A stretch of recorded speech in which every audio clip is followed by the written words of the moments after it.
Anyone familiar with my channel knows that I'm quite fond of Bond movies for many reasons. It's a franchise I never want to see flicker out, and one of the biggest reasons it's endured for so long is the array of colorful villains. So with a new 007 film on the way, I like to rank the top 10 James Bond villains. To clarify, this is a list of the main Bond baddies. If anyone wants a top 10 Bond henchmen video, let me know in the comments. And don't forget to subscribe and comment with your own list as well.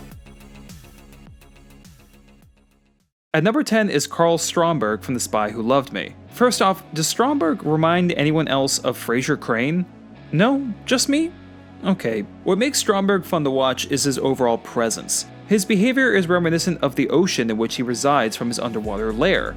Calm, purposeful, and yet domineering and dangerous. He isn't crazy. Well, okay, he wants to start humanity over like some mermaid version of Noah's Ark, but he doesn't come across like a loon. He's reasonable, yet cannot be reasoned with.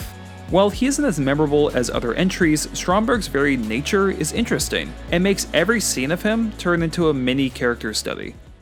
Then we must hope, Captain, that you will suffer no further mishap.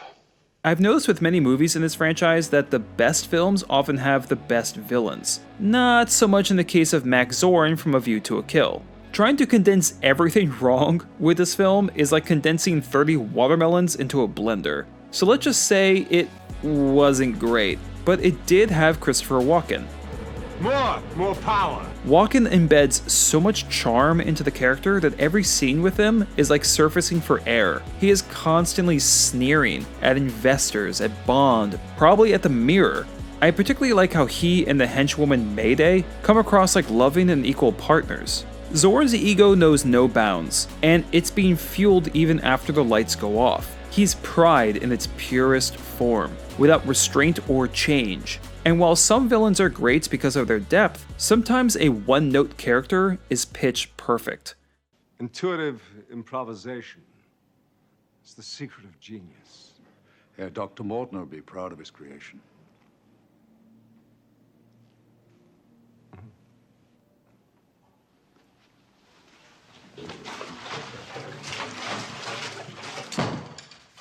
Number 8 is Blofeld, specifically the one from You Only Live Twice. Some people may bemoan how low he is on the list, but honestly, I think the problem with the character is that he's in too many of these movies. However, this doesn't change this particular Blofeld from being one of the greats. What works here, besides the scar, the chair, and Mr. Bigglesworth that are now icons, is the voice. The actor lands somewhere between monotone and menacing, akin to HAL 9000. Bond is alive. Unless you killed him, Mr. Osato? Don't tell me you let him go. The result is a villain who sees Bond less as a worthy adversary, but rather a fly underneath a magnifying glass. I don't know if this was intentional, but the scar over his right eye has the effect of dimming his emotion on that side. So when Blofeld is agitated or otherwise excited, one eye is practically popping out, and the other is lifeless. It's a creepy effect. Blofeld is an amalgamation of smart decisions, and it's worth saying that Christoph Waltz couldn't top it.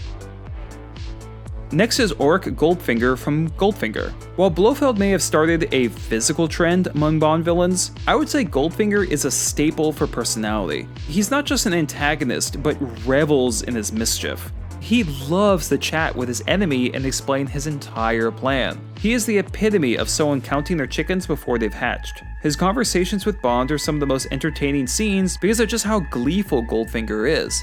He's like a kid, cheating games and misbehaving. And while he may have the sloppiest, floppiest fatality, he also has what I consider the best villain line. Do you expect me to talk? No, Mr. Bond, I expect you to die. Number 6 is Le Chiffre from Casino Royale. He was everything a Bond film needed to kickstart the series. Evil plan? Check. Physical deformity? He cries blood. Good actor? Mads Mikkelsen is silk on vinyl. People always discuss the set pieces in Bond flicks, but to me, the back and forth barbs between Bond and the bad guy are often just as fun. The dialogue here is great, so full of witty disdain. The scene I'll go ahead and call the Pits and the Pendulum is, or at least should be, iconic, and it's thrilling to watch the actors dig deep and sell the emotions. Mikkelsen offers a lot of range in this role, from egotism to desperation. My only real gripe is how the character is eliminated. I've seen the film 3 times now, and it's still anticlimactic for me. Regardless, Le Chiffre is a fantastic villain, and that look he gives Bond after that first sip of a poisoned cocktail is just cold-blooded. Number 5 is Franz Sanchez from License to Kill. Out of all the villains in this series, Sanchez is by far the most casual. While he's certainly malicious, he isn't a lunatic lusting for revenge or hell-bent on world domination. He's just a greedy prick. And with this more easygoing persona, he establishes a legitimate bromance with James Bond. Watching these two hang out puts shows like Entourage to shame. Sanchez checks all the boxes for a standard Bond villain, but his attitude toward having such power is what sells the character. Honestly, there's a point where I wanted Bond to forgo His Majesty's Secret Service and just team up with Sanchez. Really, if you want to shake up the franchise, maybe focus less on race and gender and more on doing something wild with the story. You know, like what good writers do. Next up is an unappreciated villain from an unappreciated Bond film, Elliot Carver from Tomorrow Never Dies. I discussed this character in another video, but in short, Carver works because his erratic personality actually suits his job. He's the face of his newspaper conglomerate, in a constant state of promoting, managing, and Boris typing. Jonathan Pryce chews every ounce of scenery, yet it is rarely obnoxious. In fact, he's an absolute blast. Words are the new weapons. Satellites, the new artillery. And you become the new Supreme Allied Commander? Exactly. The character's motivation makes sense, and it's logical that someone who essentially controls the news would spend time lecturing someone before killing them. I'm glad the actor is getting some recognition from the Academy this year, although if I ever have the good fortune to meet him, I will immediately bring up Elliot Carver, specifically Bryce's delivery of the catchphrase, which alone could have earned the number 4 spot. Delicious. Delicious.